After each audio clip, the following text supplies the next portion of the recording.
크리스마스 이브, 야간 근무를 마치고 퇴근하는 길이었다. 큰 눈보라가 몰아쳐 길이 막혔고 나는 우회로를 택했다가 이른데 박기자 할머니를 만났다. 고의로 할머니를 집에 모셔다 드렸는데 갑자기 할머니가 내 차를 빤히 보며 오늘 밤엔 절대로 차를 몰지 말고 집으로도 돌아가지 마라고 말씀하셨다. 나중에 블랙박스 영상을 확인한 순간 나는 그만 얼어붙고 말았다. 세상 모든 일이 다 배움이여. 크리스마스. 병원 안에 소독약 냄새마저도 희미해진 듯했다. 그 자리를 은은한 사과와 계피 향이 대신하고 있었다. 나는 전란, 막 교대 근무를 마치고 금방이어도 부서질 것 같은 몸을 이끌고 입원동 건물을 나섰다. 밖은 온통 하얀 눈밭이었다. 찢어진 솜털처럼 흩날리는 눈발은 마치 모든 것을 삼킬 듯 거세게 몰아쳤다. 가로등 불빛인 눈송이 속에서 희미한 덩어리를 이루고 있었다. 평소 같으면 차량으로 북적였을 간선도로는 지금은 섬뜩할 정도로는 휴대폰 지도에는 온통 붉은 선뿐이었다. 오해아라는 알림이 뜨면서 구도심 외곽을 따라 신도시로 이어지는 버들골목이라는 외진 길이 나타났다. 나는 미간을 찌푸렸다. 그 길은 좁고 가로등도 드물어 평소에는 절대 가고 싶지 않은 길이었다. 하지만 시간을 보니 벌써 새벽 2시가 다 되어 있었다. 김민주는 아마 집에서 기다리다 지쳐 짜증을 내고 있을 터였다. 그는 요즘 내가 야근이 많다며 은근히 불쾌한 기색을 내비치곤 했다. 에라 모르겠다. 나는 흰색 수영차를 몰고 조심스럽게 버들골목으로 접어들었다. 과연 예상대로 운전하기 힘든 길이었다. 쌓인 눈은 타이어에 밟혀 끼익끼익 소리를 냈다. 양옆으로는 낡고 허름한 집들이 늘어서 있었는데 몇몇 창문은 불빛 하나 없이 버려진 듯했다. 가로등은 한참을 가야 겨우 하나씩 나타났고 그마저도 희미한 정적을 가야 겨우 앞쪽에 더욱 부각시킬 뿐이었다. 차 안은 히터가 세게 틀어져 훈훈했지만 왠지 모르게 졸음이 쏟아졌다. 라디오에서는 분위기 있는 크리스마스 캐럴이 쏟아졌다. 바로 그때 이 길을 선택한 것을 후회하기 시작할 무렵 헤드라이트가 앞쪽 길가에 웅크리고 있는 그림자를 비췄다. 나는 무의식적으로 브레이크를 밟았다. 불빛에 비춰보니 깊은 남색 속옷을 입은 박기자 할머니였다. 우산도 쓰지 않은 채 머리와 어깨에는 눈이 쌓여 있었고 위태롭게 내 차를 향해 손짓하고 있었다. 이렇게 추운 날, 이렇게 많은 눈이 내리는데 노인 혼자 이런 황량한 길가에 있다니. 할머니, 이렇게 늦은 시간에 여기서 뭘 하세요? 혹시 도움이 필요하세요? 할머니는 백발의 얼굴에는 주름이 깊었지만 눈 속에서도 두 눈은 유난히 또렷해 보였다. 몸에 묻은 것이 눈물인지 아니면 다른 것인지 알 수 없었다. 할머니는 차츰 가까이 다가와 쉰 목소리로 말했다. 아가씨, 제발 저 좀 태워다 주겠어요. 집이 저 앞에 멀지 않은데 도저히 걸어갈 수가 없어서요. 그 모습이 너무나 가여워 보였다. 나는 망설일 틈도 없이 말했다. 빨리 타세요, 할머니. 밖에 너무 추워요. 할머니는 더딘 동작으로 차문을 열고 조수석에 앉았다. 축축한 한기와 함께 낡은 보따리 하나가 차 안으로 들어왔다. 할머니에게서는 흙냄새와 오래된 첫 냄새가 섞인 기묘한 냄새가 났다. 나는 다시 차를 출발시켰다. 할머니, 집이 정확히 어디세요? 앞으로 가서 3번째 골목에서 우회전하면 큰 느티나무 옆에 낡은 마당이 있는 집이 보여요. 거기가 내 집이요. 할머니는 더듬더듬 아주 느리게 말했다. 할머니의 눈은 헤드라이트에 잘린 눈밭 앞을 멍하니 응시하고 있었다. 차 안에는 엔진 소리와 눈보라가 차창을 때리는 소리만이 가득한 채 침묵이 흘렀다. 나는 할머니를 흘끗 보았다. 할머니는 낡은 보따리를 두 손으로 꽉 쥐고 있었는데 손가락 마디가 하얗게 질려 있었다. 입술은 미세하게 움직였지만 무슨 말을 하는지 들리지 않았다. 할머니의 지시대로 나는 더 좁은 샛길로 접어들었다. 이곳은 가로등조차 없어 오직 헤드라이트에만 의존해야 했다. 양옆으로는 나지막한 담장과 앙상한 나뭇가지, 그림자가 눈밭 위에 기괴하게 춤추고 있었다.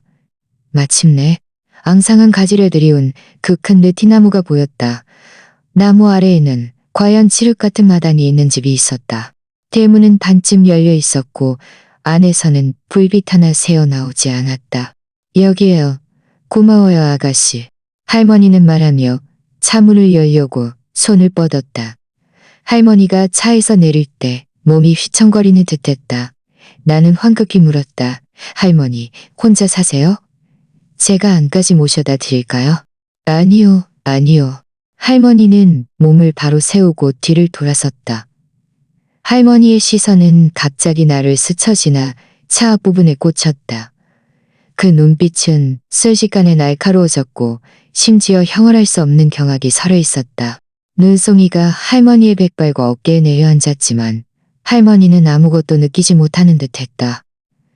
그리고는 목소리를 낮춰 아주 짧고 다급하게 한마디를 내뱉었다.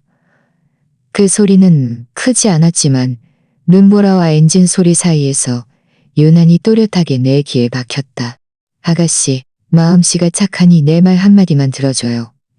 오늘 밤엔 절대로 다시 차를 몰지 말고 집으로도 돌아가지 마라.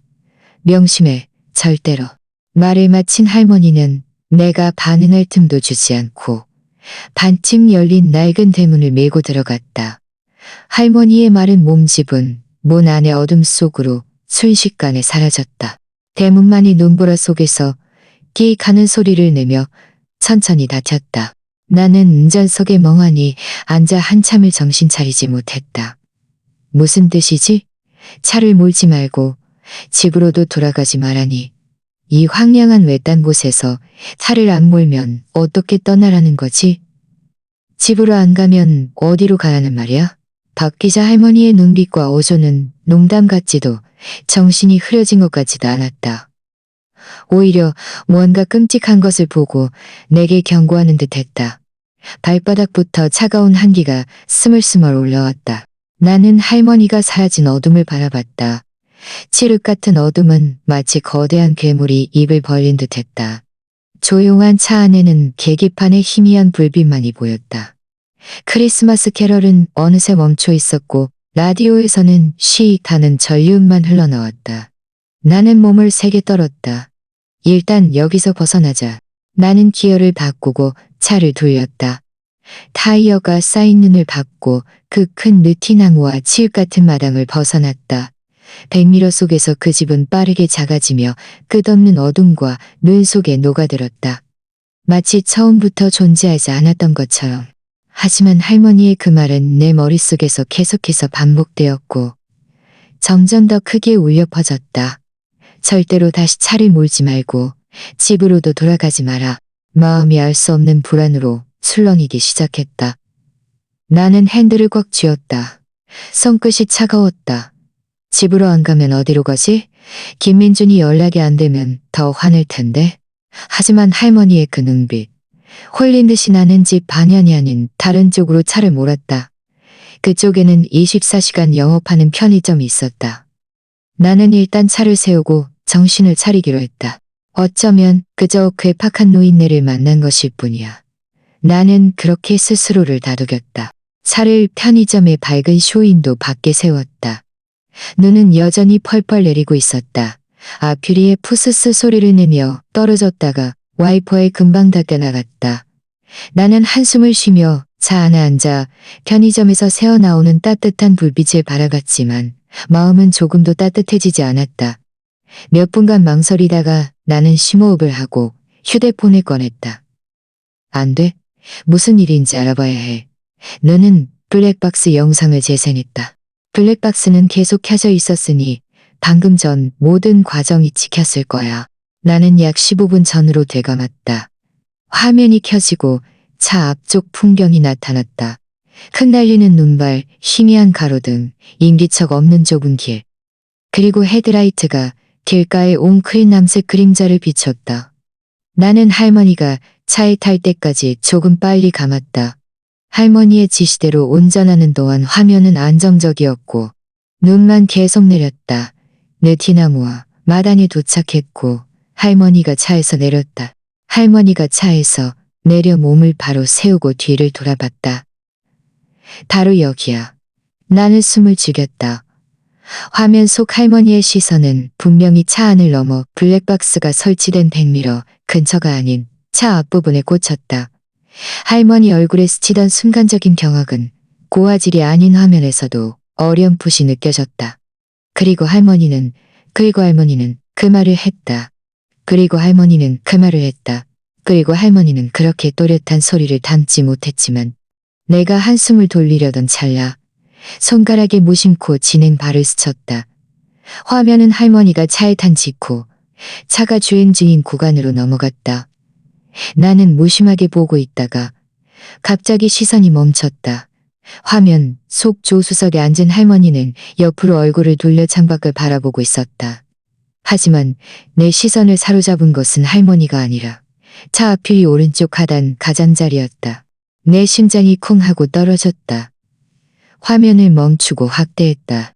흐릿한 그림자 속에서 흩날리는 눈송이와 길가의 어두운 나무 그림자 외에 내 차 엔진룸 보닛 오른쪽 헤드라이트 근처에 뭔가 작은 조각이 붙어있는 듯했다. 암적색의 불규칙한 모양이 흰 눈과 차체 도색에 대비되어 유난히 눈에 띄었다. 저게 뭐지? 흙탕물? 아니야. 흙탕물이라기보다는 끈적한 액체가 안쯤 굳은 흔적 같아. 언제 묻었지? 나는 퇴근할 때 차를 몰고 나오면서 차가 깨끗한지 확인했다. 병원 주차장이 비록 야외였지만 계속 눈이 내리고 있었는데 이런 색깔의 오물이 묻어있을 리 없었다. 유일하게 가능한 것은 이 버들골목에서였다. 할머니를 태우기 전일까 후일까. 나는 문득 할머니가 차에서 내릴 때 내 차 앞부분을 뚫어져라 보던 그 경악스러운 눈빛이 떠올랐다. 할머니가 본 것이 설마 저것이었나. 차가운 마비감이 척추를 타고 올라왔다. 차 바깥의 눈보라보다 더 차가웠다. 나는 확대된 후 더욱 불길하게 보이는 암적색 흔적을 죽으림을 다해 응시했다. 끔찍한 생각이 통제불능으로 머릿속을 파고들었다. 이거 피 같지 않아? 핏물에 번져 흐려졌지만 여전히 눈에 띄는 핏자국. 하지만 나는 오는 내내 아무것도 들이받지 않았다. 심지어 길고양이 한 마리도 보지 못했다. 이 핏자국이 정말 피하면 어디서 온 거지? 왜 하필 그 위치에만 묻어 있는 거지? 내가 모르는 사이에 뭔가가 혹은 누군가가 내 차 앞부분 오른쪽과 가까이 접촉했던 걸까? 박 기자 할머니의 경고가 다시 날카롭게 귓가에 울려 퍼졌다. 오늘 밤엔 절대로 다시 차를 몰지 말고 집으로도 돌아가지 마라. 차를 몰지 말라는 건 차에 묻어서는 안 될 것이 묻었기 때문일까? 집으로 돌아가지 말라는 건 집에 뭔가 나를 기다리고 있기 때문일까? 내 손이 무의식적으로 떨리기 시작했다. 휴대폰을 거의 잡을 수 없을 지경이었다. 김민준의 얼굴이 내 머릿속을 스쳐 지나갔다. 요즘 들어 자주 멍하니 있는 모습, 내가 야근하는 것에 대해 점점 더 노골적으로 드러내는 불만, 휴대폰을 늘 무음으로 해두고 심지어 샤워할 때도 가지고 들어가는 모습. 아니야. 아닐 거야. 하지만 만약 저것이 정말 빗자국이라면, 하지만 만일 거야. 그지고 들어가는 모습. 아니야, 아닐 거야. 우리는 부부다. 우리는 부끔찍한 연상들을 떨쳐내려 했다. 만약 이것이 단순한 사고가 아니라 누군가 고의로 내 차에 묻혀놓은 것이라면? 만약 할머니가 뭔가를 봤다면? 예를 들어 내가 잠시 차를 세워 할머니를 태우기 전에 누군가 몰래 내 차에 손을 댔다는 것을 나는 반드시 알아내야 했다. 이렇게 어영부영 집으로 돌아갈 수는 없었다. 나는 이를 악물고 다시 차 시동을 걸었다. 하지만 이번에는 집반연이 아니었다. 저 앞에 멀지 않은 곳에 버려진 폐공장 주차장이 있었지. 밤에는 분명 아무도 없을 거야. 먼저 그곳에 가서 내 차를 자세히 확인해 봐야겠어. 휴대폰 불빛으로 저게 대체 뭔지 똑똑히 봐야 해. 흰색 소형차는 다시 눈보라 속으로 돌진했다. 마치 갈 곳 없는 나렵처럼. 나는 이 결정이 나를 더욱 섬뜩한 진실의 가장자리로 밀어넣고 있다는 것을 알지 못했다. 그리고 집 그 한때 따뜻했던 안식처는 이제 내 마음속에 극도의 불안이라는 그림자를 들이우고 있었다. 김민준, 너 대체 어디서 뭘 하고 있는 거야? 흰색 소형차는 겁먹은 동물처럼 폐공장의 텅 빈 주차장으로 돌진했다. 이곳은 눈이 더 두껍게 쌓여 타이어 절반까지 잠길 정도였다. 나는 한숨을 쉬며 헤드라이트를 껐다. 순식간에 어둠과 사방을 뒤덮는 눈소리에 갇혔다. 휴대폰 플래시 불빛만이 어지럽게 흩날리는 눈발 속 작은 공간을 가르고 있었다. 손이 심하게 떨렸다. 나는 차가운 공기를 몇 번 깊게 들이마시며 스스로를 진정시키려 애썼다. 창문을 열자마자 눈보라가 덮쳐왔다. 차 앞부분 오른쪽으로 돌아가 웅크렸다. 휴대폰 불빛을 엔진룸 보닛, 헤드라이트와 가까운 부분에 비췄다. 블랙박스 영상 속 그림자가 비치던 바로 그곳이었다. 가까이 다가가 보니 그 암적색 흔적이 더욱 선명하게 보였다. 급항물이 아니었다. 끈적한 액체였다. 창백한 불빛 아래에서 섬뜩한 반쯤 굳은 붉은색을 띠고 있었다. 가장자리는 눈송이에 노가옇게 번져 있었다. 나는 손톱으로 가장자리를 조심스럽게 긁어보았다. 살짝 끈적한 느낌이 손끝에 전해졌다. 코에 가까이 가져가니 아주 희미한 새 비린내가 차가운 눈 냄새와 섞여 니리를 강렬하게 때렸다. 피다. 거의 확실하다. 갑자기 속이 울렁거렸다. 나는 벌떡 일어섰다. 차가운 차체에 등을 기댄 채 온몸이 얼어붙는 듯했다. 언제 묻었지? 버들 골목에서만 가능해. 하지만 나는 분명 아무것도 들이받지 않았는데 내가 모르는 사이에 뭔가 내 차 앞을 스쳐 지나가며 묻힌 건가? 아니면 차를 세우기 전부터 이미 있었던 건가? 아니야. 병원 주차장은 불빛이 충분했고 나올 때 내가 흘급봤을 때 차 앞부분은 깨끗했어. 이제 남은 건 한 가지, 등골을 오싹하게 만드는 가능성뿐이었다.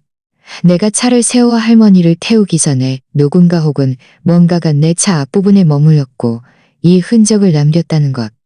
할머니가 그것을 봤기 때문에 경악했고 그래서 나에게 이 차를 다시 몰지 말라고 경고한 것이다. 할머니는 내가 뭘 피하기를 바랐던 걸까? 핏자국을 남긴 그 무엇인가? 아니면 이 핏자국 때문에 나를 찾아올 누군가? 휴대폰이 손 안에서 진동했다. 화면에는 김민준 세 글자가 깜빡였다. 벨소리는 텅 빈 눈밭에서 유난히 귀에 거슬렸다. 나는 그 이름을 응시했다. 심장이 천둥처럼 울렸다. 받을까 말까? 6초간 망설이다가 나는 전화를 받았다. 애써 목소리를 평범하게 들리게 하려 했다. 여보세요, 민준 씨. 전란아, 아직 집에 안 왔어? 눈이 너무 많이 와서 길 막혔지? 지금 어디야? 김민준의 목소리가 수화기를 통해 들려왔다. 배경은 아주 조용했다. 시끄러운 크리스마스 파티장 같지 않고 오히려 일부러 낮춘 듯 부드러운 목소리였다. 그의 걱정은 흠잡을 데 없어 보였다. 하지만 왠지 모르게 기분 탓인지 그 부드러움 속에 미묘한 긴장감, 뭔가 탐색하는 듯한 기색이 느껴졌다. 좀 돌아왔어. 버들 골목 이쪽은 눈이 쌓여서 천천히 오느라 좀 더 걸릴 것 같아. 나는 할머니에 대해서도 핏자국에 대해서도 말하지 않았다. 거짓말을 했다. 버들 골목? 거긴 왜 갔어? 그 길 얼마나 외진데? 김민준의 목소리에는 적당한 질책과 걱정이 섞여 있었다. 혼자 무섭지 않아? 내가 데리러 갈까? 정확한 위치 알려줘. 데리러 온다고? 평소에는 이렇게 살갑지 않았는데. 특히 오늘 밤은 내가 일찍 집에 오길 바란다고 중요한 계획이 있다고 분명히 말했었는데 이 갑작스러운 지나치게 적극적인 관심은 내 팽팽한 신경을 바늘로 찌르는 듯했다. 아니야, 괜찮아. 눈이 너무 많이 와서 당신이 나오면 더 힘들어. 나 혼자 천천히 운전해서 갈게. 나는 거절하며 차 앞부분의 얼룩을 노려봤다. 전화 저편은 2초간 침묵했다. 그리고 그가 나지막이 한숨을 쉬었다. 그 한숨 소리는 왠지 모르게 지쳐 보였다. 그래, 알았어. 꼭 조심해서 천천히 와. 기다릴게. 서프라이즈가 있거든. 마지막 서프라이즈라는 말은 왠지 모르게 가볍게 들렸고 얼마나 기쁜지 알 수 없었다. 서프라이즈. 크리스마스 이브에 남편이 집에서 기다리는 서프라이즈. 평소 같으면 달콤함과 기대감에 들떴겠지만 지금은 차 앞부분에 빗자국, 할머니의 경고, 그리고 이 기묘한 전화통화가 어우러져 서프라이즈라는 두 글자가 왠지 모르게 차갑고 끈적한 피, 그리고 어둠 속에서 엿보는 눈빛을 연상시켰다. 응, 알았어. 급해서 먼저 끊을게. 길이 미끄러워서. 그가 더 말할 틈도 주지 않고 나는 전화를 끊었다. 손바닥이 얼음장처럼 차가웠다. 집에 갈 수 없어. 적어도 당장은 안 돼. 이 알 수 없는 핏자국이 묻은 차를 몰고 집에 갈 수는 없어. 김민준의 반응이 이상했다. 어디가 이상하다고 정확히 짚을 수는 없었지만 그 위화감이 너무 강렬해서 내 마음을 불안하게 만들었다. 만약 이 핏자국이 그와 관련이 있다면? 더 끔찍한 생각이 튀어나왔다. 만약 그가 말한 서프라이즈가 내가 예상치 못하게 부재해야만 가능한 것이었다면? 나는 스스로의 생각에 소스라치게 놀랐다. 등골에 식은 땀이 흘렀다. 안 돼. 함부로 생각하면 안 돼. 증거가 필요해. 생각을 정리해야 해. 박 기자 할머니가 열쇠였다. 할머니는 뭘 알고 있었을까? 할머니의 경고는 단순히 핏자국을 봐서가 아니라 핏자국을 남긴 사람을 봤거나 이 핏자국이 뭘 불러올지 알고 있었기 때문일까? 그래, 할머니를 찾아가자. 그 낡은 마당이 있는 집. 오직 할머니만이 내게 답을 줄 수 있을 거야. 이 생각이 떠오르자마자 엄청나게 강렬해졌다. 망설였지만 나는 알 수 없는 위험이 도사리고 있을지도 모르는 집으로 돌아가는 것보다 돌아서서 할머니를 찾아가는 것이 한 줄기 희망처럼 느껴졌다. 나는 다시 차에 올라 시동을 걸었다. 엔진 소리가 폐공장 부지에 울려 퍼졌다. 나는 차를 돌려 망설임 없이 다시 그 불안한 버들골목으로 향했다. 그 큰 느티나무 아래의 치읓 같은 마당으로. 이번에는 올 때와 마음이 완전히 달랐다. 올 때는 의욕과 막연한 두려움이었지만 지금은 단호한 추적이었다. 눈발이 앞유리를 미친 듯이 때렸다. 와이퍼를 가장 빠르게 작동시켰지만 겨우 시야를 확보할 수 있을 뿐이었다. 나는 올 때보다 더 빠르게 운전했다. 심장이 가슴속에서 격렬하게 울렸다. 다시 그 길로 접어들어 앙상한 가지를 들이온 느티나무를 보자 오히려 조금 침착해졌다. 마당은 여전히 치읓 같았고 대문은 굳게 닫혀 있었다. 나는 차를 조금 떨어진 길가에 세웠다. 시동은 끄지 않았다. 휴대폰 플래시를 들고 차에서 내렸다. 눈보라가 즉시 나를 덮쳤다. 나는 대문 앞으로 걸어갔다. 낡은 나무 문은 페인트가 벗겨져 있었고 틈새로는 어둠이 새어나왔다. 나는 문을 두드렸다. 풍설 속에서 그 소리는 희미하게 들렸다. 할머니 계세요. 문 좀 열어주세요. 방금 할머니 모셔다 드린 아가씨예요. 나는 목소리를 높여 외쳤다. 아무런 대답이 없었다. 바람이 나뭇가지 사이를 스치는 소리와 눈이 땅에 떨어지는 부스스 소리만 들릴 뿐이었다. 나는 힘껏 문을 밀어봤다. 문은 안에서 잠겨 꼼짝도 하지 않았다. 문틈으로 안을 들여다봤지만 치읓 같은 어둠뿐 아무것도 보이지 않았다. 설마 주무시나? 그럴 리 없어. 내가 떠난 지 1시간도 채 안 됐고 할머니가 방금 들어갔을 때도 집안은 불빛 하나 없었는데 노인의 경계심 때문일까? 아니면 애초에 할머니가 안에 없는 걸까? 아니면 나를 만나고 싶지 않은 걸까? 할머니 급한 일이 있어요. 제 차에 묻은 것 때문에요. 제발 문 열고 무슨 일인지 알려주세요. 나는 포기하지 않고 계속 문을 두드렸다. 손바닥이 아플 정도로 두드렸지만 여전히 정적만이 흘렀다. 불길한 예감이 스멀스멀 피어올랐다. 나는 2걸음 뒤로 물러나 휴대폰 플래시를 담장에 비췄다. 담장은 높지 않은 낡은 벽돌단이었는데 몇 군데가 무너져 있었다. 나는 이를 악물고 더 이상 신경 쓸 겨를도 없이 쌓인 눈을 푹 밟으며 마당 옆쪽으로 돌아갔다. 좀 낮은 무너진 곳을 찾아 차가운 벽돌을 붙잡고 힘겹게 기어 올라갔다. 그리고 마당 안으로 뛰어내렸다. 마당은 넓지 않았고 잡초가 무성하게 자라 눈에 덮여 있었다.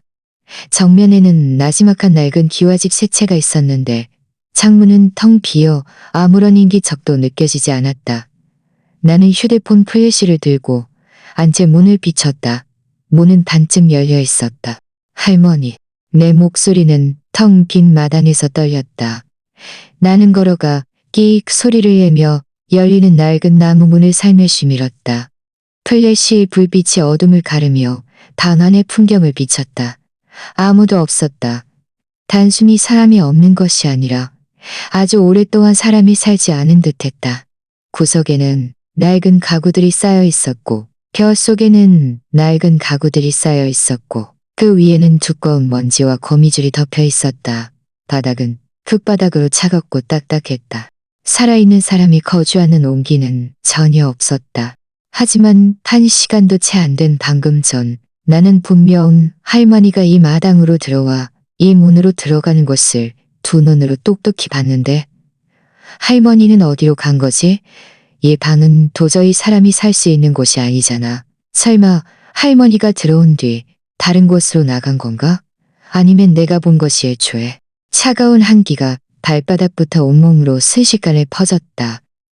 온몸에 털이 곤두섰다. 나는 휙 돌아서서 플래시 불빛을 허물어진 방 안을 황급히 비췄다.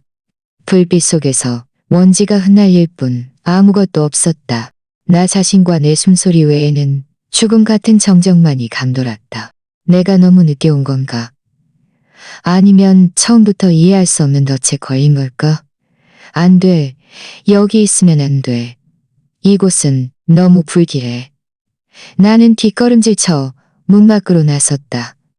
거의 뛰다시피 마당 담장으로 돌아가 손발을 이용해 기어나갔다. 밖에 논밭에 주저앉아 거친 숨을 몰아쉬었다. 차가운 공기가 목구멍을 핥히는 듯했다. 차로 돌아와 문을 잠그고 나니 온몸이 떨렸다. 할머니는 사라졌고 단서는 끊겼다. 차에 묻은 핏자국은 진짜였고 경고도 진짜였다. 하지만 경고를 한 사람은 유령처럼 사라져버렸다. 이제 어떻게 해야 하지? 집에는 갈 수 없고 여기도 머무를 수 없어. 나는 어디로 가야 한단 말이야. 휴대폰이 또 울렸다. 또 김민준인가? 나는 화면에 깜빡이는 이름을 바라봤다. 이 세 글자가 이렇게 귀에 거슬리고 이렇게 두렵게 느껴진 것은 처음이었다. 그는 대체 어떤 역할을 연기하고 있는 걸까? 따뜻한 남편, 아니면 다른 무언가? 나는 받지 않고 벨소리가 차 안에서 울리다 자동으로 끊어지도록 내버려 두었다. 잠시 후 카톡 메시지가 하나 도착했다. 역시 김민준이었다. 전라나 왜 전화를 안 받아? 어디까지 왔어? 너무 걱정돼. 메시지를 확인하자마자 또 다른 메시지가 이어졌다. 혹시 차에 문제 생긴 거야? 위치 알려줘. 내가 당장 갈게. 그의 목소리는 점점 다급해졌고 그 걱정스러운 압박감이 화면을 통해 전해져 왔다. 예전 같으면 감동했을 테지만 지금은 차가운 뱀이 천천히 나를 조이는 듯한 느낌만 들었다. 그가 내가 뭔가 알아챘을지도 모른다고 생각하는 거야. 나를 떠보고 위치를 파악하려는 거야. 나는 문득 내 차에 그가 직접 설치해준 위치 추적기가 있다는 사실을 떠올렸다. 그의 휴대폰 앱에서 내 위치를 실시간으로 볼 수 있었다. 평소에는 안전을 위해서라고 했지만 지금은 온몸에 식은땀이 흘렀다. 나는 즉시 휴대폰의 위치 서비스와 차의 내비게이션 시스템 네트워크 연결을 껐다. 이렇게 한다고 일시적으로 차단될지 알 수 없었지만 적어도 시도라도 해야 했다. 더 이상 차 안에 있으면 안 돼. 이 차는 이제 너무 눈에 띄는 표적이야. 나는 주위를 둘러봤다. 눈보라가 휘몰아치는 황량한 풍경. 여기서 몇 킬로미터 떨어진 곳에 낡은 카센터가 있었다. 주인은 이 시성을 가진 노련한 정비사였는데 사람이 참 좋았다. 내 차가 작은 고장이 나면 늘 그에게 맡기곤 했다.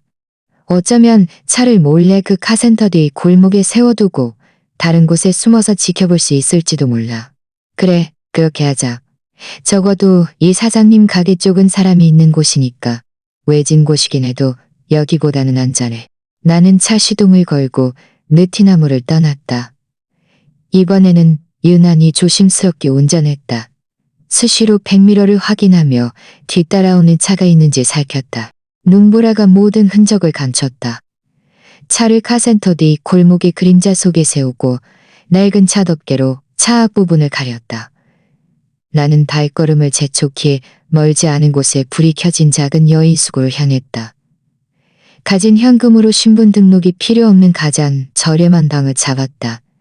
방은 좁고 축축했지만 지금 이 순간 문이 잠기자 나에게는 작은 안도감이 찾아왔다. 나는 차가운 문에 기대어 천천히 바닥에 주저앉았다. 피로와 공포가 밀물처럼 밀려왔지만 잠들 수는 없었다. 휴대폰을 꺼내 한참을 망설이다가 다른 앱을 열었다. 집 안의 스마트 도어록과 거실 CCTV가 연동된 프로그램이었다. 이 CCTV는 작년 인테리어 공사 때 김민준이 거지 설치해야 한다고 우겼던 것이었다. 도둑을 막기 위해서라고 했지만 평소에는 전혀 사용하지 않았다. 하지만 지금은 홀린 듯이 잠시 돌아갈 수 없는 그 집이 지금 어떤 모습일지 보고 싶었다. 프로그램 연결은 다소 느렸다. 기다리는 몇 초가 한 세기처럼 길게 느껴졌다. 마침내 화면이 나타났다. 거실 위에서 내려다보는 시점이었다. 불은 켜져 있었고 따뜻한 노란 불빛이 감돌았다. 심지어 장식해둔 크리스마스 트리의 작은 전구들이 반짝이는 것도 보였다. 그리고 나는 김민준을 봤다. 그는 소파에 앉아 있었고 편안한 실내복 차림이었다. 손에는 휴대폰을 들고 미간을 찌푸린 채 뭔가 계속 전화를 거는 듯했다. 그의 표정은 단순한 걱정이 아니라 초조함과 음침함이 뒤섞인 표정이었다. 이런 표정은 그의 얼굴에서 한 번도 본 적이 없었다. 이어서 또 다른 그림자가 화면 밖 주방 쪽에서 걸어왔다. 아주 자연스럽게 그의 옆에 앉더니 테이블 위에 놓인 사과 하나를 집어 깎기 시작했다. 젊은 여자였다. 내가 안방 옷장에 넣어두고 거의 입지 않았던 실크 잠옷을 입고 있었다. 그녀는 긴 머리를 늘어뜨리고 옆모습은 부드러워 보였다. 사과를 깎는 동작은 너무나 자연스러워서 마치 그녀가 이 집의 안주인인 듯했다. 내 숨이 멎었다. 피가 멈춘 듯했다. 김민준이 고개를 돌려 그 여자에게 뭐라고 말을 건넸다. 여자가 웃더니 깎은 사과를 그에게 건넸다. 아주 치밀한 자세였다. 바로 그때 김민준이 뭔가 느낀 듯 갑자기 고개를 들었다. 내 손이 떨리더니 휴대폰을 놓쳐 바닥에 떨어뜨릴 뻔했다. 그가 알아챘어. 내가 보고 있다는 걸 알고 있어. 화면 속 김민준은 CCTV를 응시하며 입꼬리를 천천히 끌어올렸다. 아주 희미하고 차가운 미소였다. 그것은 아내가 엿보고 있다는 것을 알았을 때 남편이 보여야 할 분노나 당황이 아니었다. 마치 계획이 방해받은 것에 대한 불쾌함과 모든 것을 손 안에 쥐고 있다는 듯한 조롱이 섞인 표정이었다. 그리고 그는 손을 뻗어 테이블 아래 있던 작은 리모컨을 집어들었다. 카메라 쪽을 향해 가볍게 한번 눌렀다. 거실 CCTV 화면은 순식간에 칠흑 같은 어둠으로 변했다. 휴대폰 화면은 온통 검은색이었다. 마치 거대한 그림자가 모든 빛을 삼킨 듯했고 방금 전 그 섬뜩한 장면마저 삼켜버린 듯했다. 나는 여인숙의 차가운 바닥에 주저앉았다. 문에 등을 기댄 채 손에 든 휴대폰은 마치 벌겋게 달궈진 숯더미처럼 뜨거워서 거의 잡을 수 없었다. 심장이 가슴 속에서 미친 듯이 뛰었고 늑골을 때려 올렸다. 귓속은 웅웅거렸고 온통 피가 흐르는 소리뿐이었다. 김민준과 그 여자가 내가 공들여 꾸민 집에서 크리스마스 트리 아래서 내 잠옷을 입고 사과를 깎아 먹고 있었다. 너무나 당연하다는 듯한 자세로. 그리고 김민준이 마지막으로 카메라를 향해 보낸 그 눈빛, 그 차가운 미소는 내 마음속 마지막 한 조각 희망마저 산산조각 냈다. 그건 오해가 아니었다. 사고도 아니었다. 심지어 더 끔찍한 무언가일지도 몰랐다. 차에 묻은 핏자국, 할머니의 경고, 인기척 없는 황량한 마당, 그리고 집 안에 이 따뜻한 장면. 이 모든 뿔뿔이 흩어졌던 단서들이 배신이라는 독한 끈에 단단히 꿰어졌다. 그것들은 더 이상 막연한 두려움이 아니었다. 살을 내는 듯한 음모를 가리키고 있었다. 나는 온몸이 멈출 수 없이 떨렸다. 하지만 기이하게도 극심한 공포가 지나간 후에는 날카롭고 차가운 분노가 얼음을 뚫고 솟아나는 날카로운 칼날처럼 마음속 깊은 곳에서부터 치솟았다. 여기서 주저앉아 있을 수 없어. 철란, 너는 여기서 이렇게 끝낼 수 없어. 나는 문에 기대어 뻣뻣하게 일어섰다. 다리는 감각이 없어 마비된 듯했다. 좁은 화장실로 가서 수도꼭지를 틀었다. 뼛속까지 시린 찬물로 얼굴을 몇 번이고 세차게 씻었다. 거울 속에 나는 얼굴이 창백했고 눈가는 붉게 충혈되어 있었지만 눈빛 속에 흩어져 있던 공포는 뭔가 단단한 것으로 대체되어 있었다. 방으로 돌아와 나는 스스로를 진정시키며 생각을 정리하기 시작했다. 첫째, 집에는 절대로 돌아갈 수 없었다. 김민주는 내가 무언가 눈치챘을지도 모른다고 생각하고 있었고 CCTV를 통해 내가 일부 장면을 봤을지도 모른다고 짐작할 것이다. 돌아가는 것은 스스로 함정에 빠지는 것이나 다름없었다. 그 여자는 누구였을까? 서연? 아니면 다른 누군가? 그들은 얼마나 오래 함께한 걸까? 그들이 말했던 회사 임시 크리스마스 모임이라는 것도 아마 거짓말이었을 것이다. 둘째, 차는 더 이상 필요 없었다. 적어도 당장은 몰 수 없었다. 그 위에 묻은 핏자국은 증거이자 단서였다. 할머니의 경고가 귓가에 생생했다. 그 핏자국은 누구의 것이었을까? 왜 내 차에 묻어 있었을까? 김민주는 이 일과 관련이 있었을까? 그는 이 핏자국으로 뭘 하려던 걸까? 나에게 뺑소니, 혐의를 씌우려던 걸까? 아니면 더 끔찍한 죄명을 씌우려던 걸까?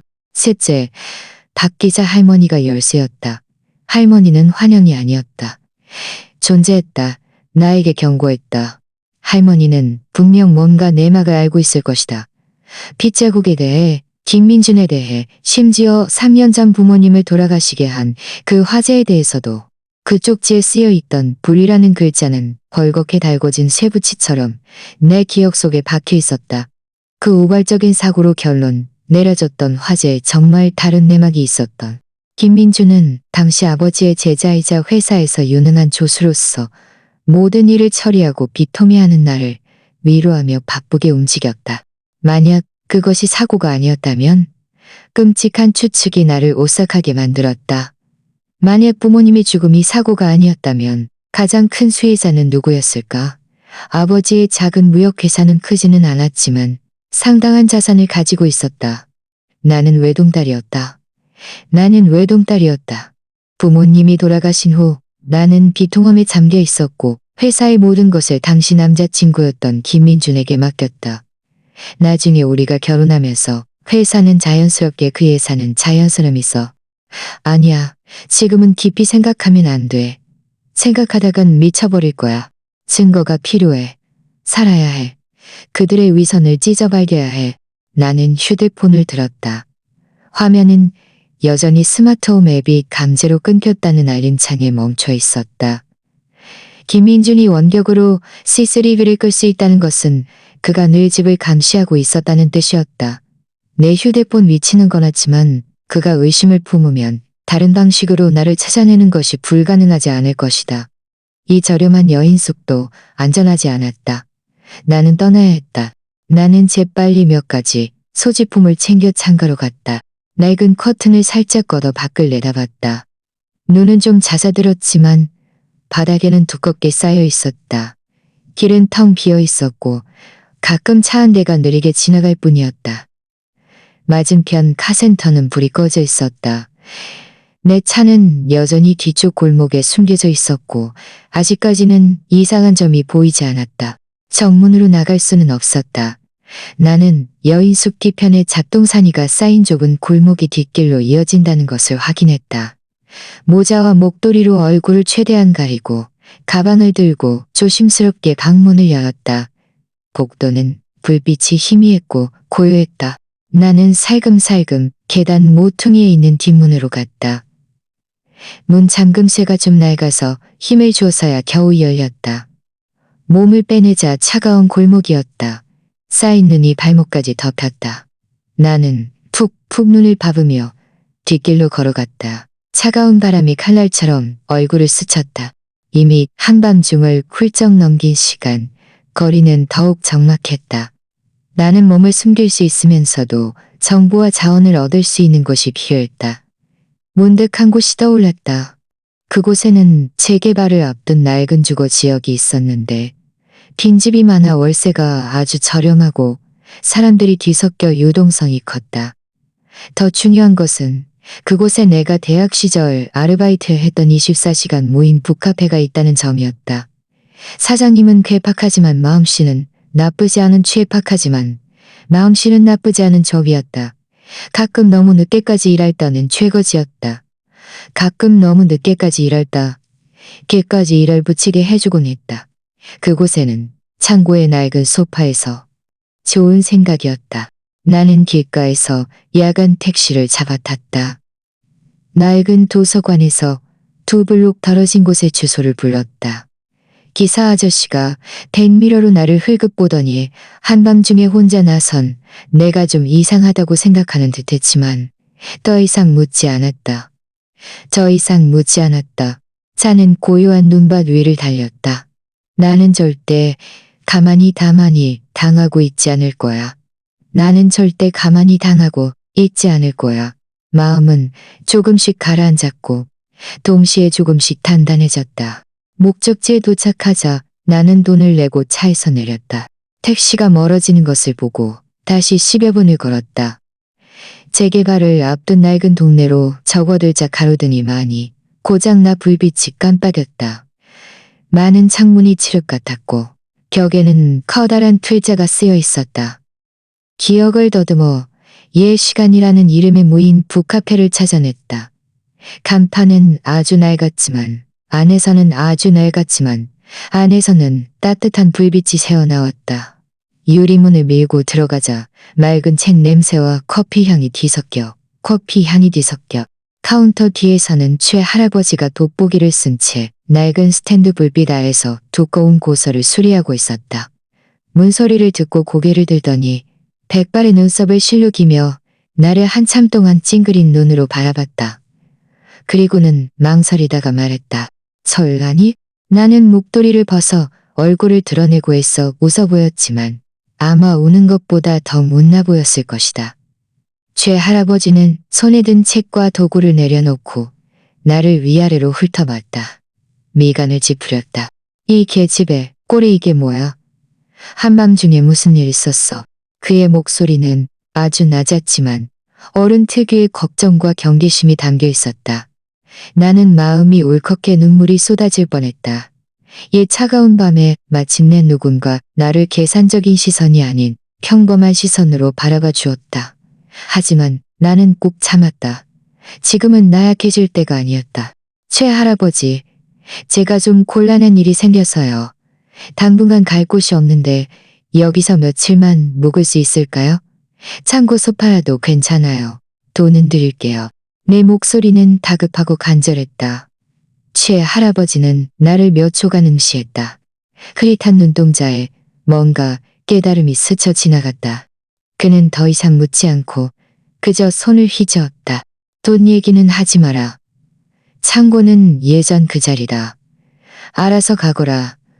냉장고에 남은 만두랑 우유도 있으니 배고프면 데워 먹어라. 여기 밤에는 내가 지키고 있으니 아무도 너를 방해하지 않을 게다. 고맙습니다, 할아버지. 나는 흐느끼며 깊이 고개를 숙였다. 가거라 가. 얼굴이 귀신 같다. 빨리 가서 쉬어라. 최 할아버지는 손을 휘저으며 다시 낡은 책과 도구를 집어들었지만 그의 시선은 의미심장하게 문 쪽을 흘끗 보았다. 문은 안에서 잘 잠가라. 여기 밤에는 스스로 조심해야 한다. 나는 고개를 끄덕이고 익숙한 듯 북카페 안쪽으로 걸어갔다. 눈에 띄지 않는 작은 문을 열자 뒤편에는 낡은 책과 잡동사니가 가득 쌓인 창고가 나타났다. 구석에는 낡은 담요가 덮인 소파가 있었고 옆에는 작은 테이블과 낡은 데스크톱, 컴퓨터가 놓여 있었다. 이곳은 비록 허름했지만 나에게는 전혀 없는 안정감을 주었다. 문을 잠그고 나는 소파에 쓰러지듯 누웠다. 피로가 산더미처럼 밀려왔다. 나는 낡은 컴퓨터를 켜고 인터넷에 연결했다. 컴퓨터는 느렸지만 작동은 했다. 나는 먼저 잘 사용하지 않던 SNS 계정에 접속했다. 잠시 망설이다가 몇 가지 은밀한 도움 요청과 정보 탐색 메시지를 보냈다. 김민준이나 회사 일에 대해 직접적으로 물을 수는 없었다. 그저 옛 친구들에게 3년 전 화재에 대해 다른 이야기는 없는지, 아니면 최근 나와 김민준에 대한 이상한 소문은 없는지 애들로 물을 수밖에 없었다. 그리고 거들골목 사고, 크리스마스 이브 뺑소니 등의 키워드로 검색하기 시작했다. 특히 지역 커뮤니티와 뉴스에 집중했다. 블랙박스 영상 속 핏자국이 마음속에 가시처럼 박혀 있었다. 만약 그것이 사람 피이고 정말 뺑소니 사고가 일어났다면 뉴스나 인터넷에 아무 소식도 없을 리 없었다. 만약 아무것도 없다면 그 핏자국의 출처는 더욱 의심스러워지는 것이었다. 시간이 조금씩 흘렀다. 창밖은 희뿌옇게 밝아오기 시작했다. 내가 검색한 정보는 아무것도 없었다. 버들골목 쪽은 최근 어떤 사고 보도도 없었다. 다만 지역 커뮤니티에 눈에 띄지 않는 구석에 며칠 전 올라온 게시물이 하나 있었다. 제목은 버들골목 느티나무 근처 밤에 좀 수상해요. 게시자는 익명이었다. 내용은 최근 밤에 그곳을 지나다가 이상한 소리를 들었고 사람 그림자가 흔들리는 것을 봤는데 착각인지 확실하지 않다는 것이었다. 댓글은 거의 없었고 대부분 게시자가 혼자 착각한 것이라고 생각하는 분위기였다. 느티나무. 바로 할머니 집 대문 앞 그 나무잖아. 내 심장이 쿵 하고 떨어졌다. 설마 그곳에 정말 뭔가 심상치 않은 일이 있는 걸까? 할머니의 취형과 실종도 이 수상한 일과 관련이 있는 걸까? 졸음이 쏟아져 왔다. 도저히 버틸 수가 없었다. 나는 소파에 웅크리고 앉아 잠이 들락말락했다. 귓가에는 할머니의 쉰 목소리 경고가 다시 울리는 듯했다. 눈앞에는 김민준의 차가운 눈빛과 서연의 부드러운 얼굴이 스쳐 지나갔다. 그들은 뒤섞여 거대하고 숨막히는 그물망이 되었다. 얼마나 잤을까? 나는 다급한 진동 소리에 잠에서 깨어났다. 휴대폰이 아니었다. 창고의 작은 문이 조심스럽게 두드려지는 소리였다. 나는 순간 잠에서 번쩍 깨어나 베개 밑에 숨겨둔 유일한 무기, 묵직한 낡은 쇠망치를 움켜쥐었다. 숨을 죽인 채 나지막이 물었다. 누구세요? 전라나, 나다. 최할아버지. 문 밖에서 노인의 낮고 다급한 목소리가 들려왔다. 나는 서둘러 일어나 잠금쇠를 풀었다. 최할아버지가 재빨리 들어왔다. 손에는 반으로 접힌 쪽지 한 장이 들려 있었고 얼굴은 다소 침울해 보였다. 방금 문틈 아래서 이걸 발견했다. 너한테 온 거다. 그는 쪽지를 내게 건넸다. 눈빛은 복잡했다. 나는 떨리는 손으로 쪽지를 받아 펼쳤다. 위에는 차갑고 감정 없는 활자체로 한 줄만 쓰여 있었다. 핏자국이 어디서 왔는지 알고 싶으면 정모 12시 성남 폐방직 공장 3번 창고로 혼자 와라. 누구에게도 말하지 마라. 경찰에게도. 그렇지 않으면 네 부모님이 어떻게 죽었는지 영원히 알 수 없을 것이다. 쪽지가 내 손가락 사이에서 미끄러져 차가운 시멘트 바닥에 힘없이 떨어졌다. 피가 순식간에 머리끝까지 치솟았다가 곧바로 깨끗하게 빠져나갔다. 그들이 왔어. 내가 여기 있다는 걸 알고 있어. 아니야, 아닐 거야. 최 할아버지네는 아주 은밀한 곳인데 내가 보낸 은밀한 문의들을 눈치챘다는 건가. 더욱 나를 오싹하게 만든 것은 마지막 문장이었다. 네 부모님이 어떻게 죽었는지. 이건 사고가 아니었다. 절대 아니었다. 김민준. 서연, 너희들 대체 무슨 짓을 한 거야? 최 할아버지가 쪽지를 주워 흘긋 보았다.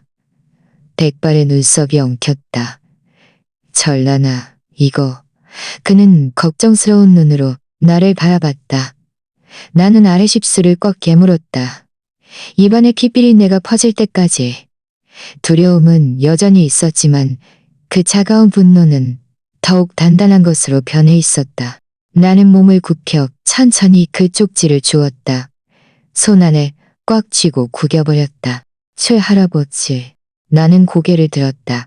목소리는 쉬어 있었지만 유난히 또렷했다. 저 좀 도와주세요. 만약 제가 오늘 밤 돌아오지 못하거나 내일 이 시간까지 소식이 없으면 이 쪽지를. 나는 구겨진 쪽지를 그에게 건넸다. 그리고 제가 소파 아래 숨겨둔 휴대폰도요. 경찰에게 전해주세요. 휴대폰 비밀번호는 제 생일이에요. 전란아, 함부로 행동하지 마라. 이건 명백한. 최 할아버지가 다급하게 말했다. 알아요. 나는 그를 끊었다. 내 눈빛은 스스로도 낯선 차가운 얼음 같았다. 하지만 가야 해요. 우리 부모님을 위해서도 저 자신을 위해서도요. 어떤 진실은 비로소 밝혀져야 하고 어떤 빚은 직접 받아내야 해요. 정오 12시 성남 폐방직 공장. 내가 갈게. 최 할아버지는 구겨진 쪽지를 꽉 쥐었다. 손등의 풀은 힘줄이 붉어질 정도였다. 그는 나를 바라봤다. 눈빛에는 경악이 서려 있었고 더 나아가 어른이 아랫사람이 불길 속으로 뛰어드는 것을 보는 듯한 초조함이 있었다. 잘하나, 넌 미쳤니? 이건 명백한 함정이야. 그 사람들이 네 부모님이를 알고 있으면서 이렇게 대놓고 만나자고 하는 건 분명히 나쁜 의도가 있는 거야. 가면 안 돼. 가야 해요. 할아버지.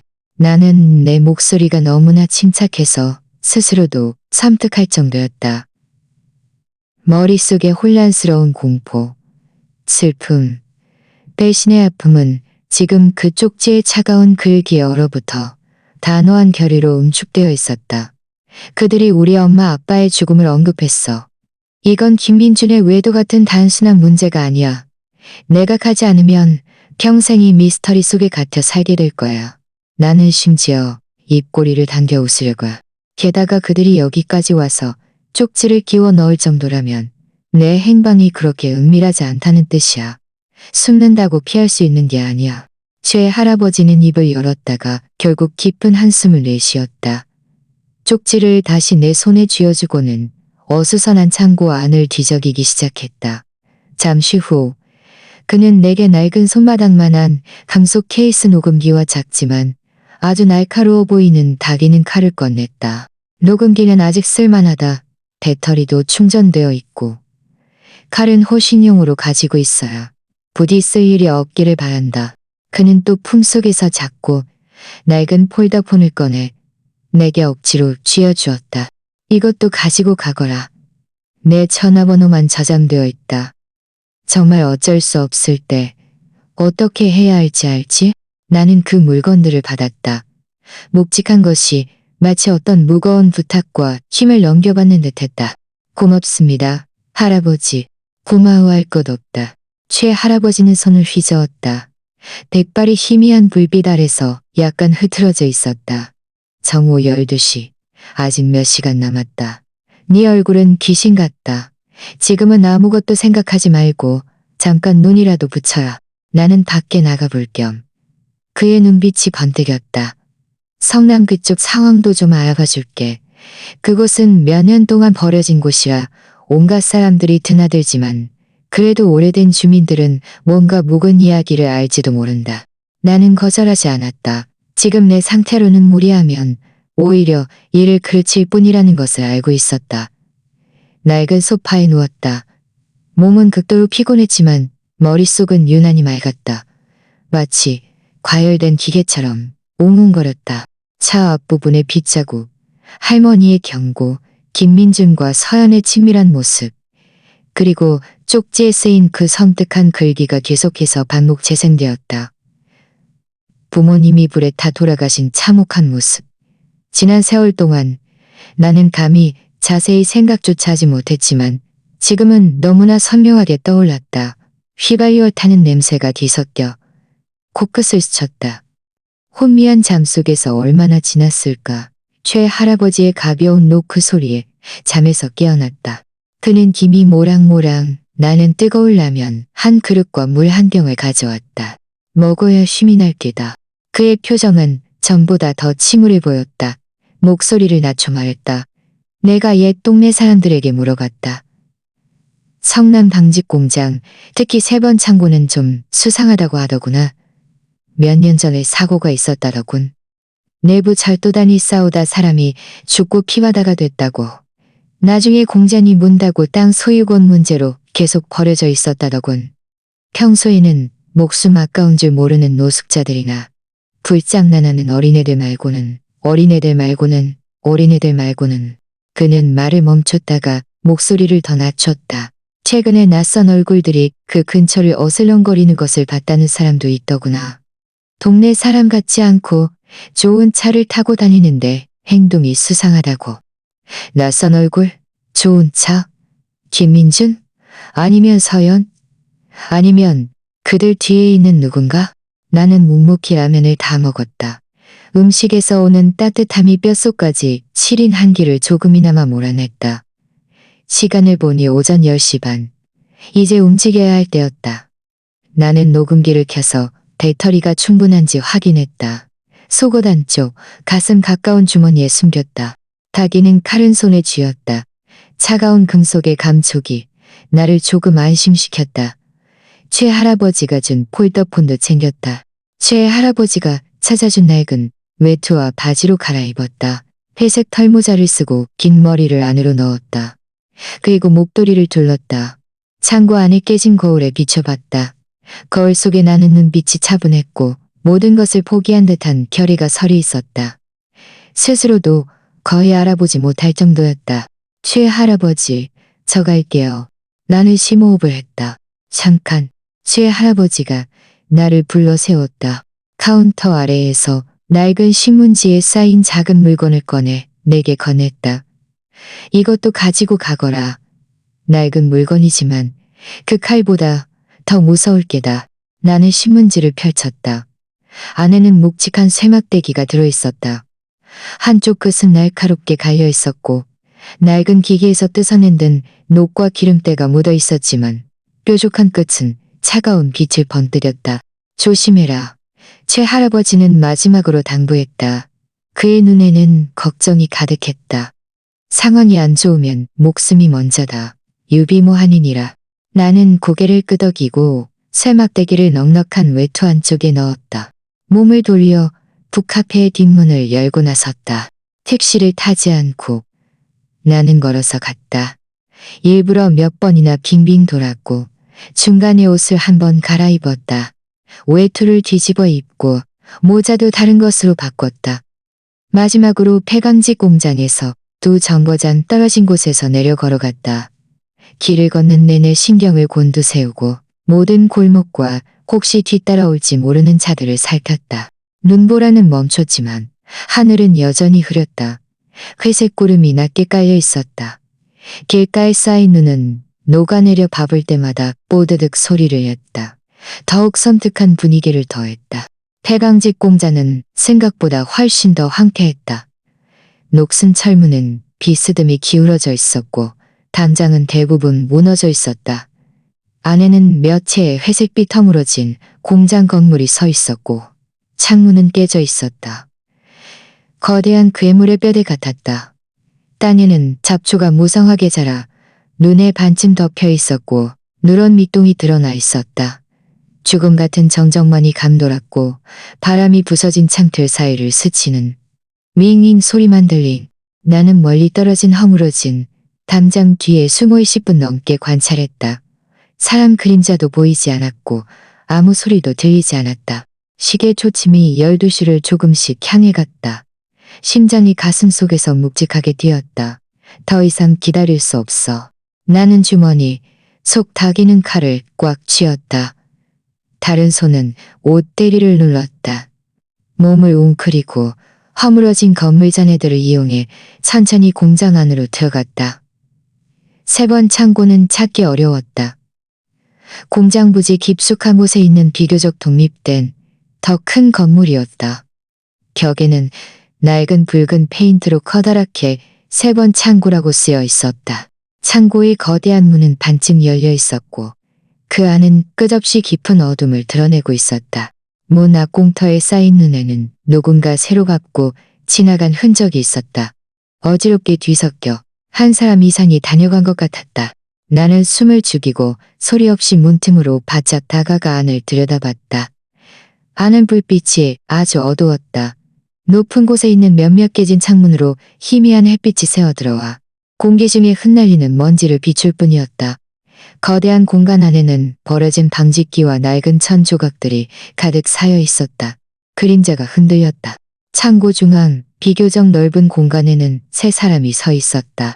나에게 등을 돌리고 있는 사람은 검은색 패딩 점퍼를 입은 키 큰 남자였다. 뒷모습만 봐도 나는 단번에 김민준이라는 것을 알아볼 수 있었다. 그 옆에 바싹 붙어 서 있는 사람은 바로 어젯밤 우리 집 CCTV에서 봤던 그 여자. 서연이었다. 서연이었다. 그녀는 깔끔한 운동복 차림이었고 긴 머리를 묶어 올렸다.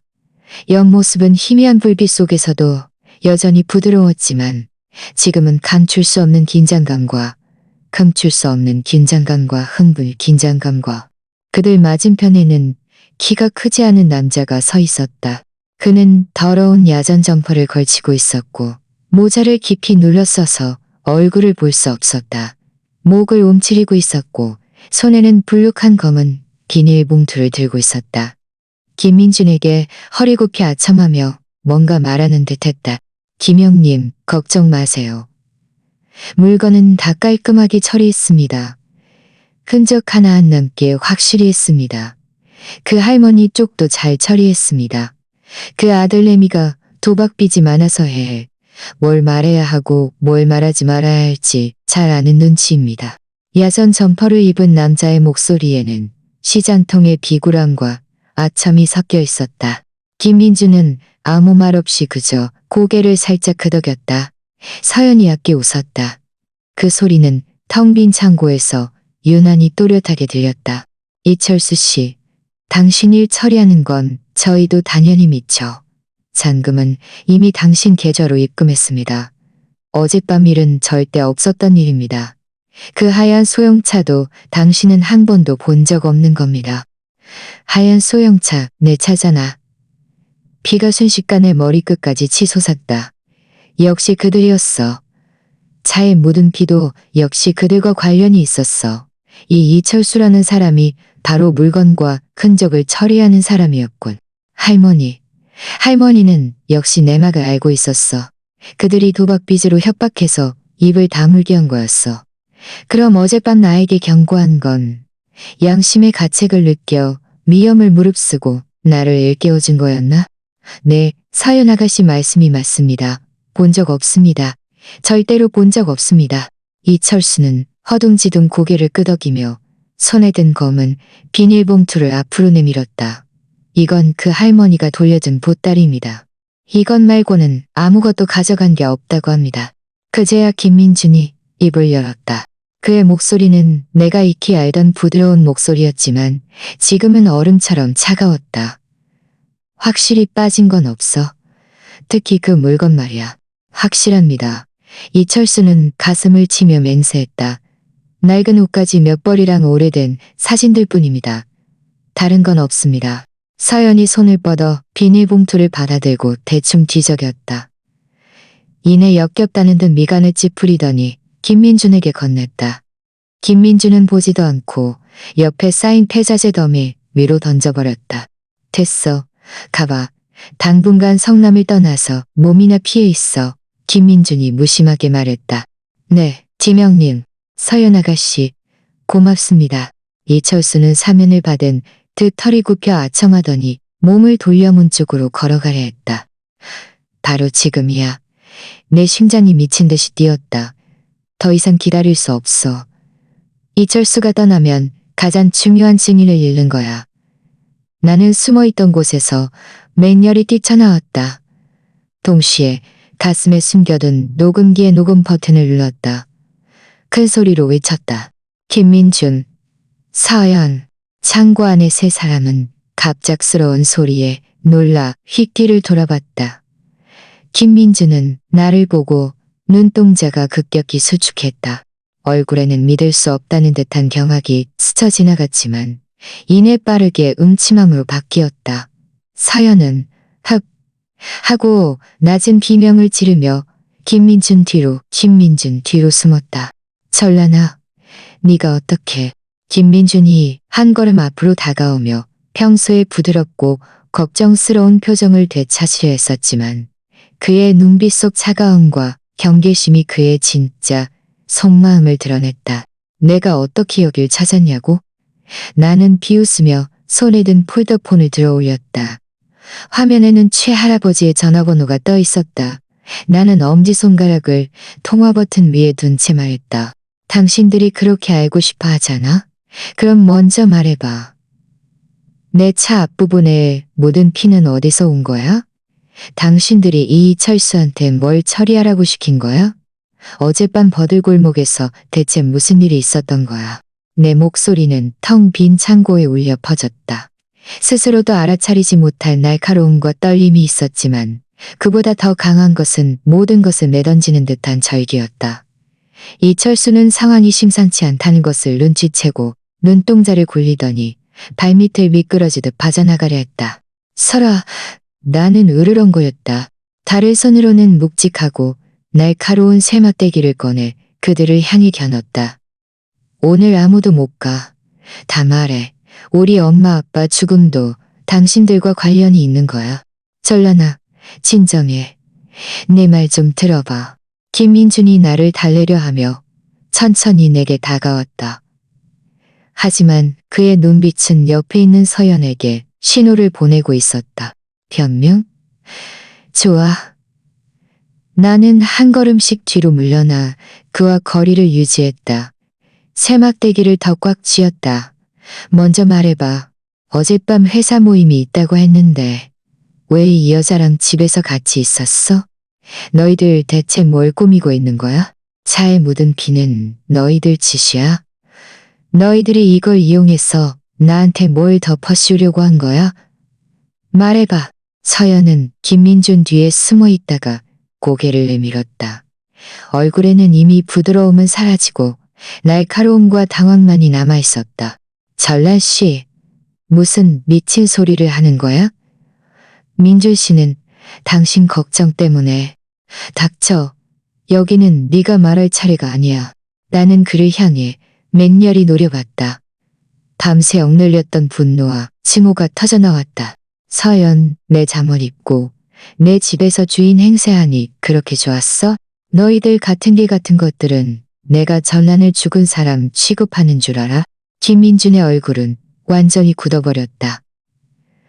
그동안에 온화하고 우아했던 가면이 산산조각 났고 그 아래 숨겨져 있던 음침하고 계산적인 본 모습이 드러났다. 전란아, 네가 꽤 많이 알게 된 모양이군. 그렇다면 더 이상 숨길 필요도 없겠지. 그는 발걸음을 멈추고 더 이상 다가오려 하지 않았다. 목소리는 무미건조했지만 잔인했다. 맞아. 나랑 서연은 오래전부터 함께였어. 네 차에 묻은 피는 어젯밤 사소한 사고 때문에 생긴 거야. 원래는 그걸 이용해서 네게 뺑소니 사고 후 심신미약으로 인한 우발적인 죽음이라는 결말을 만들어주려고 했지. 아쉽게도 네 운이 좋아서 피했더군. 그가 이렇게 쉽게, 이렇게 악독하게 인정하다니 나는 온몸이 떨렸다. 두려움 때문이 아니라 극심한 분노 때문이었다. 우발적인 죽음? 김민준, 당신 인간이야? 내가 당신 아내야. 아내? 김민준은 비웃었다. 그의 눈빛에는 경멸이 가득했다. 전란, 너는 그저 네 아버지의 불쌍한 유산을 물려받을 열쇠에 불과했어.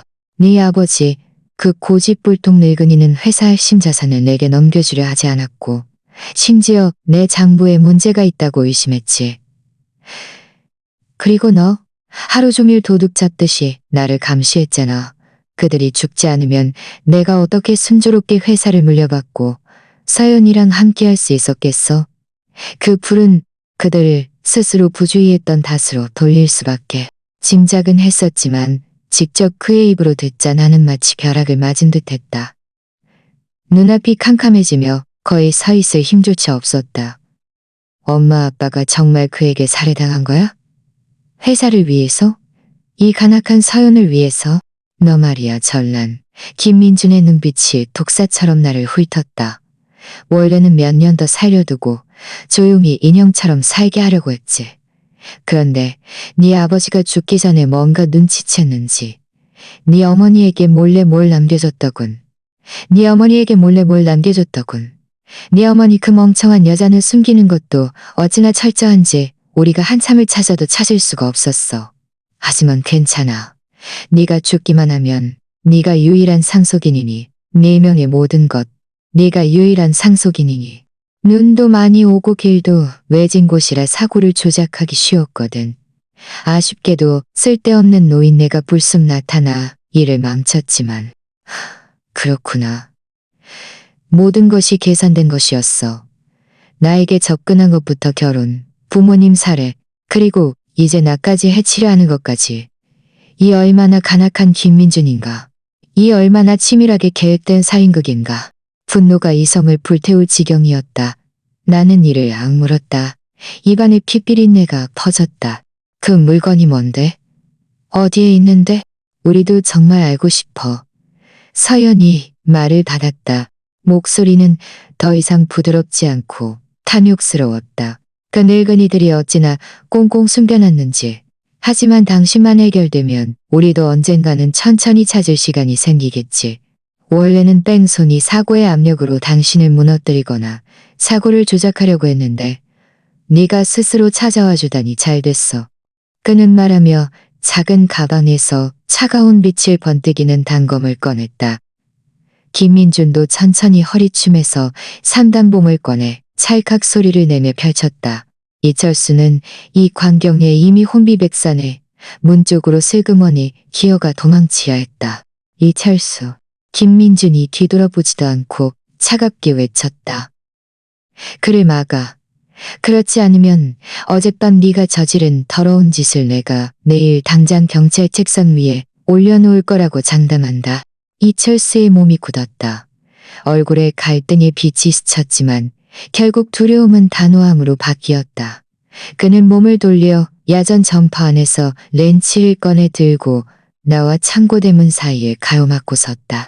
앞에는 김민준과 서연, 뒤에는 이철수. 나는 그들 세 명에게 이 텅 비고 허물어진 창고 중앙에 갇혔다. 식은땀이 순식간에 속옷을 적셨다. 손에 든 차가운 쇠막대기와 다기는 칼은 지금 너무나 보잘것없어 보였다. 하지만 나는 물러설 곳이 없었다. 김민준, 서연, 나를 죽이면 너희들이 편안해질 것 같아. 나는 스스로를 진정시키려 했었다. 목소리는 긴장되어 쉬어 있었지만 내가 감히 여기에 왔는데 아무런 준비도 없이 왔을 것 같아. 너희들의 대화는 이미 녹음했어. 내가 잘못되면 이 녹음 파일은 당장 경찰에게 전달될 거야. 김민준의 눈빛이 싸늘해졌다. 그의 시선이 날카롭게 내 온몸을 훑다가 결국 내 가슴이 살짝 부풀어 오른 곳에 멈췄다. 그의 입꼬리가 잔인하게 휘어졌다. 녹음? 그렇다면 네가 차가운 시체가 되기 전에 그걸 파괴하면 되겠군. 경찰이라니. 네가 이 노숙자들이 모이는 폐공장에서 우발적으로 죽으면 누가 조사할 거라고 생각하나? 기껏해야 또 한 명의 불운한 재수 없는 사람으로 기록될 뿐이지. 그의 말이 채 끝나기도 전에 서연에게 눈짓을 보냈다. 서연은 단검을 꽉 쥐고 이철수와 함께 양쪽에서 천천히 나에게 다가왔다. 김민주는 산단봉을 들고 정면에서 천천히 압박해왔다. 진정한 절체절명의 위기였다. 나는 버려진 방직기 더미에 등을 기대고 있었다. 더 이상 물러설 곳이 없었다. 심장이 미친 듯이 뛰었고 피가 고막을 때렸다. 안 돼, 전란. 너는 여기서 죽을 수 없어. 너는 저 개 같은 것들이 뜻을 이루게 할 수 없어. 엄마 아빠의 원수도 아직 갚지 못했잖아. 서연이 비릿하게 웃으며 단검을 내 앞에 꽂으려는 찰나 쿵 하는 둔탁한 소리가 났다. 금속이 부딪히는 소리가 아니라 무거운 물체가 살덩이에 부딪히는 둔탁한 소리였다. 서연의 얼굴에 비릿한 미소가 굳어버렸다. 그는 고개를 숙여 믿을 수 없다는 듯이 단검을 든 손목을 바라봤다. 그곳은 갑자기 날아온 팔뚝만 한 썩은 나무 막대기에 세게 맞은 상태였다. 그는 비명을 지르며 단검을 떨어뜨렸다. 동시에 왜소하지만 유난히 민첩한 그림자가 마치 유령처럼 옆에 쌓인 높은 태자재 뒤에서 튀어나왔다. 목표는 나에게 더 가까이 있던 이철수였다. 그 그림자는 너무 빨라서 거의 움직임을 볼 수 없었다. 검은 그림자가 휙 하고 스쳐 지나가자 이철수는 억 하고 소리를 지르며 배를 움켜쥐고 웅크려 앉았다. 이 모든 일이 너무나 순식간에 정광석화처럼 일어났다. 김민준이 놀라움과 분노에 찬 얼굴로 뒤를 돌아봤다. 나도 멍하니 갑자기 나타난 조력자를 바라봤다. 깨진 창문으로 새어 들어오는 희미한 햇빛이 그 얼굴을 비췄다. 백발의 머리카락, 깊게 패인 주름, 그리고 희미한 불빛 속에서도 여전히 매처럼 날카로운 두 눈. 바로 그 크리스마스 이브 버들골목에서 내가 태워다 드렸다가 나중에 신비롭게 사라졌던 박기자 할머니였다. 할머니라니. 그는 낡고 남색 속옷을 입고 있었고 몸집은 왜소했지만 그곳에 뿌리 박은 오래된 나무처럼 굳건히 서 있었다. 흐릿했던 눈동자는 지금 섬뜩할 정도로 빛나고 있었다. 김민준을 노려보다가 재빨리 나를 흘끗 보았다. 그 눈빛에는 초조함과 함께 마침내 때를 맞췄다는 듯한 결의가 서려 있었다. 그의 손에는 반쯤 부러지고 휘어진 썩은 나무 막대기가 들려 있었다. 네가 어떻게 들어왔어? 김민준의 얼굴이 새파랗게 질렸다. 그들이 잘 처리했다고 생각했던 이 할머니가 이곳에 나타나 자신들의 일을 망칠 줄은 전혀 예상치 못했던 것이다. 할머니는 그를 무시하고 다급하게 내 옆으로 다가와 나를 뒤로 살짝 잡아당겼다. 노인에게는 보기 드문 민첩한 동작이었다. 할머니의 목소리는 여전히 쉬어 있었지만 땅에 박히는 듯 단호했다. 김씨, 서씨 아가씨, 너희들 돈은 내 아들놈이 받았으니 빚은 갚았어. 하지만 이 늙은이의 양심은 너희들이 살 수 없어. 이철수는 여전히 배를 움켜쥐고 끙끙거리고 있었다. 서연은 손목을 잡고 아파서 얼굴이 새하얗게 질렸지만 놀라움과 분노가 뒤섞여 있었다. 김민준의 눈빛은 불안정했고 손에 든 삼단봉을 꽉 쥐고 있었다. 상황을 급박하게 판단하는 듯했다. 늙은이 한 명이 더 늘었지만 여전히 늙은 할머니와 여자 한 명. 이철수는 잠시 무력화됐지만 2대2가 아니야 2대1. 여전히 승산이 있어. 늙은이 죽고 싶어? 김민준은 이를 악물고 이 말을 내뱉었다. 돈 받아 놓고 일을 처리하지 않고 감히 끼어들어서 방해하다니. 그렇다면 너도 함께 남아야겠군. 그는 더 이상 말을 섞지 않고 서연에게 눈짓을 보냈다. 서연에게는 더 약해.